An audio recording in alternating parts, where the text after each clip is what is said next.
Did you know about all the hidden resources Figma has on their website? Because I didn't, and I consider myself a Figma expert, so this is really embarrassing. Let's jump in.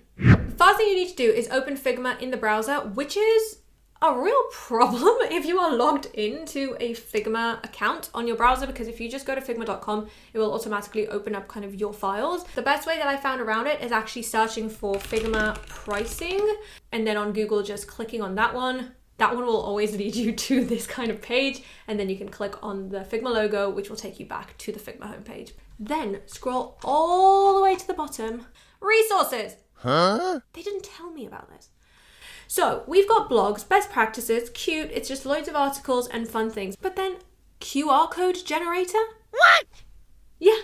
So if I click on this, it's an actual QR code generator. So I can put in a URL and it will generate a QR code. So I can keep it as is, or I can go in here and change, let's say these white squares, I can make them have a circle border. And then in here, I can make it dots. And then all of the rest of it, I can make squircles.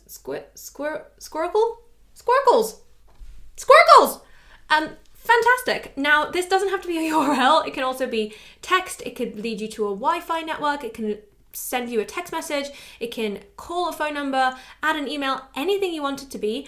And of course, we can also change the colors. So I can make, let's say, the foreground, let's say pink. Yeah, I can type in a color and it's telling me the contrast is off. Yeah, I know. And then I can make the background, let's say, black. And I've got a QR code. So I can click here to get this QR code. What it will do is it will send me to a Figma file. So it's going to ask you to sign up at this point if you haven't already. Let me show you what that does. So it's opened a Figma inside of my browser and it's saying it wants to run this plugin. Now, once I run it, it's going to give me that QR code that I generated online. So it's not, I don't have to start all over again. And I also can export it as a JPG if I want, but if not, it is here inside of Figma and it is a Figma element. So you can see here in my layers panel, it's all of these vectors and I can edit it if I want, although then it will kind of ruin the QR-ness of it. But you can change the colors and you can do whatever you want to it. Incredible. Let's move on to the next one, which is color wheel. So if I click on that, I get a nice color wheel. And that's something you really need sometimes, is just the ability to go like this and figure out what is the hexadecimal here and then look for complementary palette or a split palette or a triadic palette or anything like that. And like we had before, if I click on get color palette, it will open a Figma file for me. It just opens a new one in your drafts. You run the plugin and it appears. And just like before, it keeps whatever you did online. So it's over here. I can update these colors. And also, taking it even one step further, Figma, is that you can see that it's put this palette onto my page and did like a gradient situation going on. And also, to go the extra mile, it created variables for me. So you can see it put all these variables into here. There's also this Boolean variable that's called visible, which basically hides and shows it from the palette that it created on the page. So it's really above and beyond. Amazing. Next one is this colors. Now at the start I was like, what is this? This isn't really good. But actually it's a bunch of colors and their names, which sometimes is all you need really. So you can click load more, load more, load more, however many times you want. If I hover over a color, I can click on it and copy the hexadecimal code. And I can also search. So let's say I just need some blues. I click in that and then it goes through all the blues that it has. If I click in, it just selects one. I kind of was hoping, if I go back, I kind of was hoping that I can type it in and then it will almost filter this page, but it's still great, still super, super useful. Next up, we have color picker. So color picker means we just add in an image and then it will take all of the colors that it finds from that image. So let me bring in this screenshot. It is a random screenshot of something I had on my desktop. Did anyone have this growing up with little tiny like figurines in there? That's why I had this. I remembered I had that one and I was like, whatever happened to it?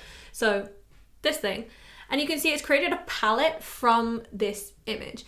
It's given me 5 different colors and I can get the color palette just like before. I can get palettes that are complementary to the specific color, or I can edit it in here to just like slightly tweak it to be something different if I need it to be. Next up, we have color palettes. So like with colors, this is just a library of loads and loads of different palettes. Sometimes this can be really helpful if you just need to look for something, and you can hover over them and copy the hexadecimals like before. And in the filters, here I can sort of filter it out. So I can say, give me only ones that have blue and black in them and purple. Yeah, so it should, it should sort of filter it out and only give me ones that have those kind of color vibes in them. I don't know what this guy's doing here. Maybe because of the black. But anyway, it's still great. Next up, we have color palette generator. So this one is very similar to, if you know the website Coolers, I think it's called, where you just click on space and it just randomizes loads and loads of palettes. So I can just click random palette and it just randomizes it completely.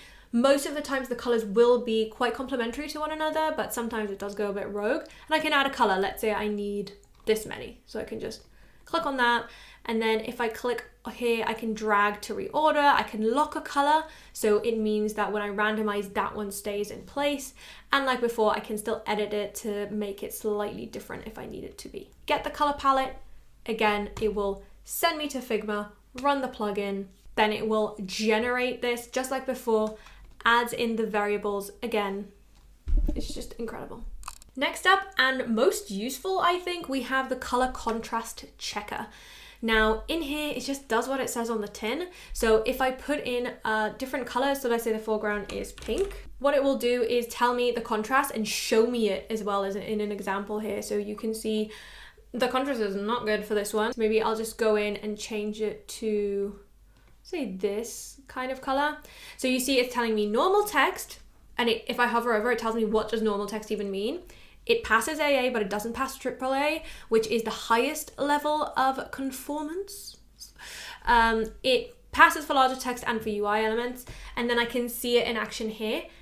And this is what I really love. There is a drop down here to do a color simulation. So if I wanted to see how this would look for protanopia, sorry if I'm pronouncing that incorrectly, it just changes that to show how it would look with, I believe these are different kinds of color blindness or visual impairment. So it's really good to be aware of that you can also test it to see how it would look for different kinds of people. And there's some more explanations here. On each one of these pages, there's lots of information and helpful links as well, so make sure to check those out. I can also swap, so if I want the background to be the foreground and the foreground to be the background, and I can get the color palette just like before, adds it into Figma, creates the variables, bish bash bosh. Next up, and this is amazing, is the font library. So this is going to show you all of the fonts that you have on Figma, you know, the ones that come with Figma, over here, which is amazing.